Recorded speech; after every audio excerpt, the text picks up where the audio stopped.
bonjour et merci d'être venu. Donc pour info, la présentation est en français, c'était prévu comme ça, bien sûr.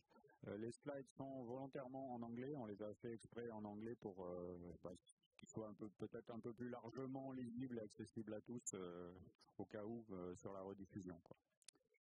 Voilà, donc le sujet aujourd'hui c'est presque un sujet de réflexion, j'allais dire, et de use case aussi, de retour d'expérience sur des modes de financement possibles de projets open source, de communs numériques, etc. Donc c'est un sujet malgré tout sociétal, mais basé sur de l'expérience de terrain. Donc moi je vais commencer par ce que je suis venu non pas vendre mais promouvoir aussi à OSXP. Donc c'est NGI, vous en avez sûrement une partie au moins d'entre vous a dû en entendre parler. C'est Next Generation Internet, donc c'est un programme de financement de la Commission européenne, c'est ce qu'on appelle du financement en cascade. Donc derrière c'est du fonds Horizon, mais vous si vous voulez candidater pour être financé, vous n'avez pas à vous taper un dossier Horizon qui est un truc imbuvable que vous n'arriverez jamais à finir pour la plupart d'entre vous, à moins que vous soyez un gros académique ou une grande entreprise. C'est simplement un formulaire que vous devrez remplir où il faut quand même que vous soyez capable d'expliquer pourquoi vous êtes là, ce qui vous anime et à quoi ça sert. L'enjeu étant également, alors le gros fonds en ce moment, NGI, c'est NGI Zero Commons Fund qui est porté par la fondation NLNet, qui est en tout cas dirigé par la fondation NLNet aux Pays-Bas. Donc nous, on y est partie prenante sur le côté communauté et aussi communication, c'est aussi une des raisons pour lesquelles je suis là. Il redistribue quand même 21,6 millions à la communauté au sens large sur 3 ans, ce fonds-là. Donc ça va être, on peut gagner, c'est 50 000 € maximum, mais on peut gagner 2 fois. Il y en a qui sont même arrivés sur le premier Open Call. On a par exemple Open Food Facts qui a réussi à avoir 2 financements, c'est un joli coup sur un seul Open Call. Donc on peut aller un peu plus loin, mais ça va être quelque chose comme 300 projets qui vont être supportés au final. Donc c'est loin d'être négligeable. Dans ces cas-là, quand même, si vous candidatez, évidemment open source, évidemment commun numérique ou outils, quand je reviendrai sur ce qu'a financé jusqu'à aujourd'hui NGI, mais faites quelque chose dans ce cas-là qui soit réutilisable, qui serve à d'autres que juste vous. Faites pas un plugin pour votre solution de CMS à vous dans un coin, ça sera rejeté. Par contre, si vous faites quelque chose de générique qui sert à la communauté, ça a beaucoup plus de chances d'être financé. Bon, il y a d'autres initiatives NGI, plus petites et plus souvent aussi maintenant en fin de vie, je vous expliquerai pourquoi, mais vous pouvez aller voir sur NGI.eu s'il n'y a pas un fonds plus sectoriel, vertical sur ce que vous faites, puisque celui-là est un fonds général. Donc je dirais que c'est un des plus efficaces fonds en financement Horizon de tous les temps. En tout cas, je le revendique comme ça.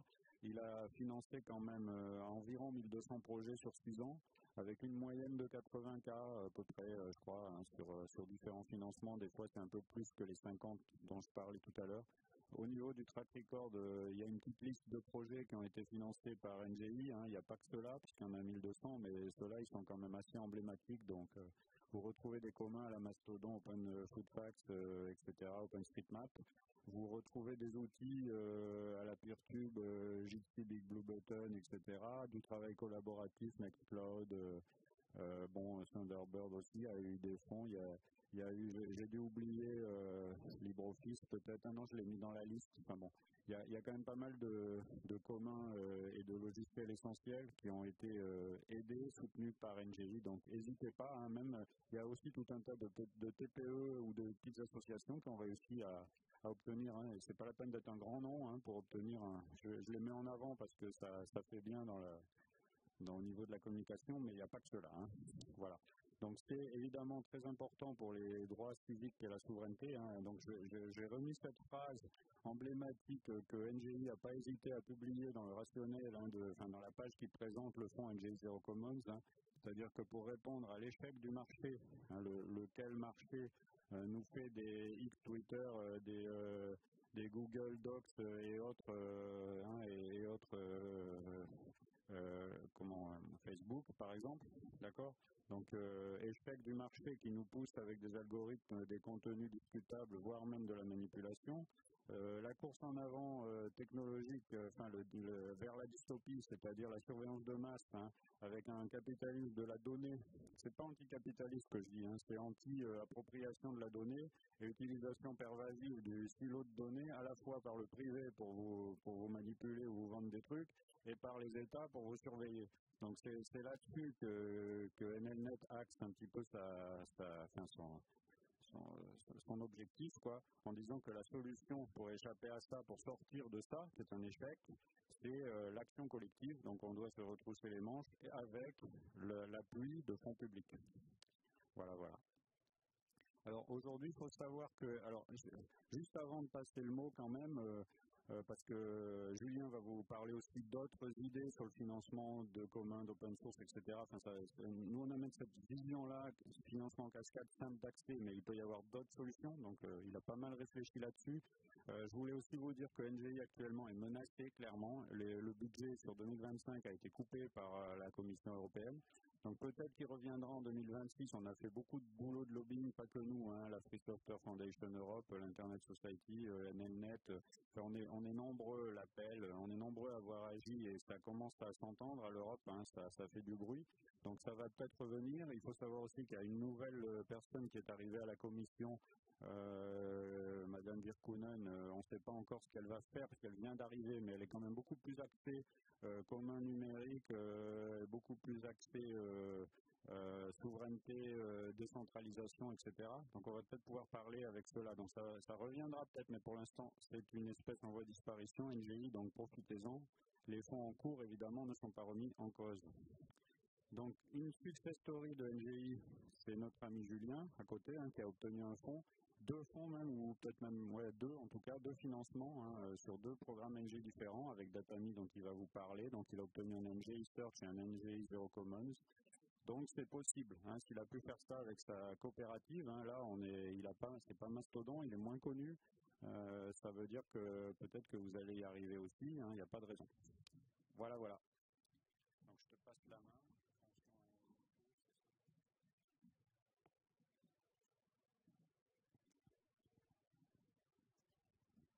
C'est bon, vous m'entendez? Ouais. Bonjour à tous, merci pour l'introduction. Success story en cours, ce sera une success story en 2025, j'espère. Là, on a encore un boulot, pas mal de boulot sur les plans, je ne sais plus exactement comment on dit, mais en tout cas, on est dessus. On vient juste d'obtenir ces financements et donc je vais vous parler un petit peu de ce qui s'est passé avec ce projet depuis 2021. On pourrait même remonter jusqu'à 2018 parce que c'est un projet vraiment au long cours. Et les nouvelles idées que ça nous donne sur justement les modes de financement des communs en général. Donc voilà, je vais vous parler de Datami. Datami, aujourd'hui, c'est un projet qui a plusieurs facettes, qui a commencé comme un projet de visualisation de données et avec comme pour contrainte principale de faire ça à coût le plus réduit possible pour les bénéficiaires. Ça s'adressait aux associations, à des petites associations, à des petites collectivités, à des services même dans des ministères qui avaient assez peu de moyens en IT, et on voulait mettre en place un outil qui leur permette de visualiser, de mettre en valeur leurs données de la manière la plus type possible et la plus low-tech possible. Donc, beaucoup de réflexions sur ce qui est sur l'UX au départ, et sachant que ça s'adressait essentiellement à des non-tech et des gens avec le moins de moyens imaginables. Et donc, il fallait à la fois tenir une promesse à la fois du côté technologique, de mettre en place des technologies en fait open source qui leur permettent de faire ça de la manière la plus simple possible, et en même temps une architecture et un business model qui leur permettent justement de débourser le moins possible pour rendre ça accessible. La valorisation de données, valoriser l'open data de la manière la plus économique possible. Aujourd'hui, Datami, c'est une nouvelle ère de ce projet-là, c'est Datami Pro et Datami Pod. Je vais vous parler un petit peu de pourquoi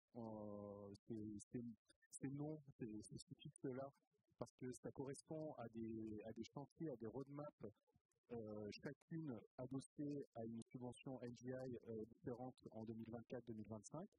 Et Datami Pro, ça va servir à avoir des éléments des interfaces de configuration de tous les outils qu'on avait produits en 2021, 2022 et 2023 pour Datami.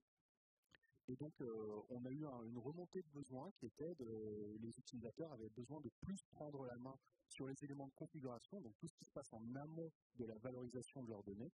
Et donc, c'est remonté comme un besoin assez fort. Et donc, on est allé chercher des financements de différents types, j'y reviendrai.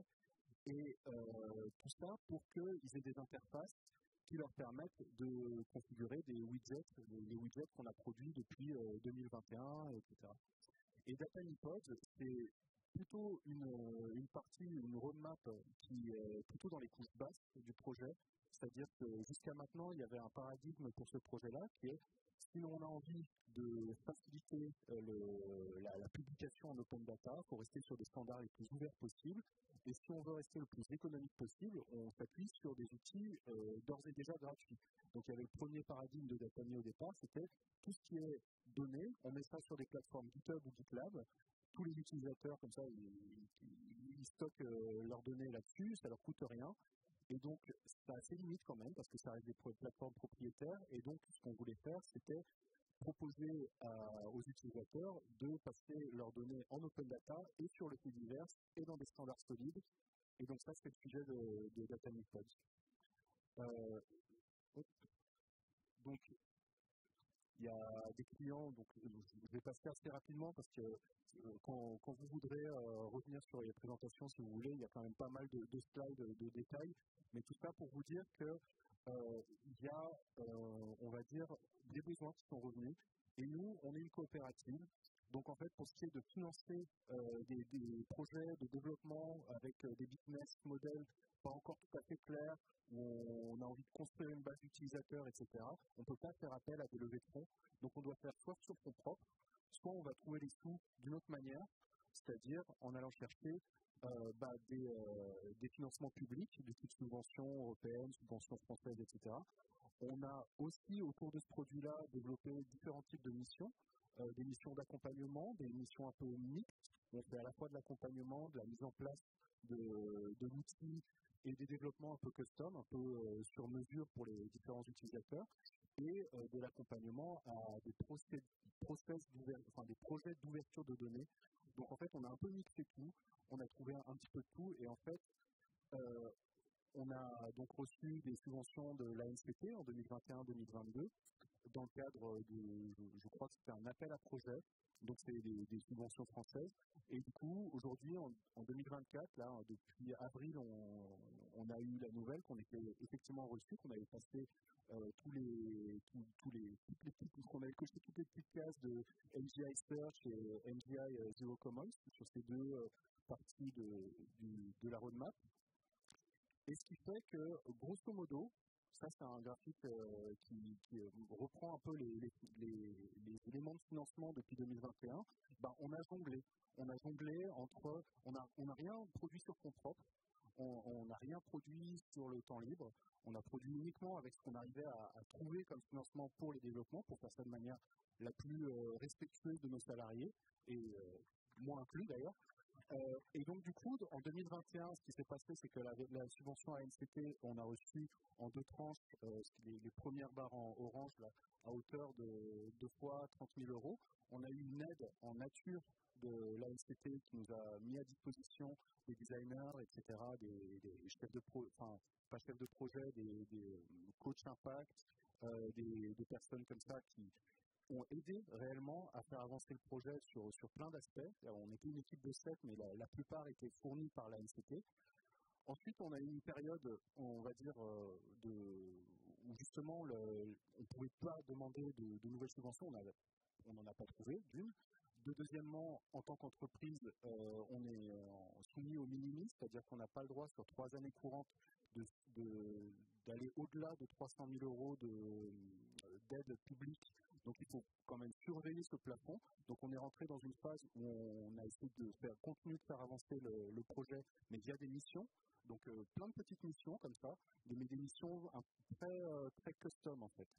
Et aujourd'hui, on se retrouve en 2024-2025 avec ces nouvelles subventions européennes NGI Search et NGI Zero Commons qui vont nous aider à continuer la R&D et d'avancer sur justement des éléments qui sont très durs à autofinancer.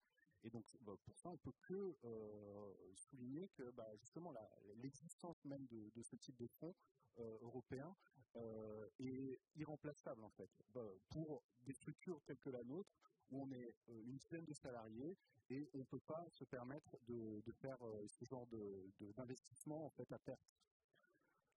Donc aujourd'hui, je vais essayer de faire rapide, mais vous pourrez revenir dessus. On essaie de pivoter, c'est-à-dire un modèle par souscription, par abonnement, et en créant des nouvelles collaborations avec d'autres projets NGI de type Activity Pods, qui va être essentiel dans justement la manière de fédérer et on va dire de se départir de l'utilisation de la dépendance à des plateformes propriétaires actuellement comme GitHub ou GitLab qu'on utilise. Ça, je ne vais pas m'attarder dessus, il reste assez peu de temps, il y aura le lien vers les slides après. Mais il y a un problème. Il y a un problème que Toby Angel avait souligné, qui est, oui, à chaque fois qu'on reçoit via des appels à projets et des fonds, en fait, en général, c'est pour développer des nouvelles fonctionnalités.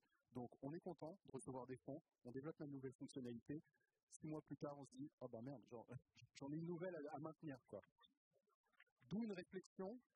Et alors là, pour aller vraiment dans le détail, il y aura le lien, mais en gros, c'est comment on fait pour pérenniser ce type de fonds, comme NGI, mais aussi des fonds pour la maintenance d'outils libres qu'on juge plus ou moins critiques ou plus ou moins intéressants. En fait, on réfléchit avec d'autres commoners, avec des agences expertes en questions légales autour de l'open source, avec des associations de commoners, sur comment, en gros, on pourrait faire tourner un fonds et comment on pourrait continuer à abonder à ce fonds de manière pérenne, en imaginant qu'on arrive à persuader des financeurs, des collectivités, des industriels, du privé, du public, à abonder à ce fonds, sous certaines conditions, que ce soit un peu géré comme un fonds. Alors, je ne sais pas exactement quel terme utiliser aujourd'hui, mais l'idée, ce serait d'avoir un fonds géré de manière paritaire, comme un commun, c'est-à-dire où soit représenter à la fois les entités publiques, les entités privées, les représentants des commoners, et que ce fonds d'ailleurs qui s'inspire beaucoup dans son mécanisme de copie publique qu'il viendra présenter plus tard, mais pour passer à l'échelle cette question du financement pérenne des communs à une échelle quasiment industrielle. Et là, il faudra aller un petit peu dans le détail, il y aura les liens pour tout ça, pour tout ce qui est des questions d'internationalisation, de comment ça marche.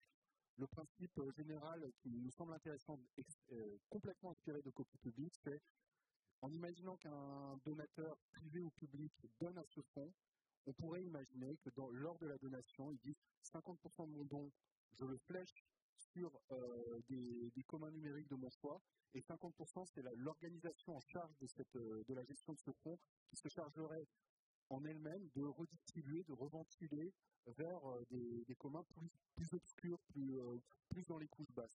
Parce que ça, c'est vraiment le problème. On a beaucoup de dépendances dans les couches basses qui sont de l'open source, du livre, et qui disparaissent complètement du spectre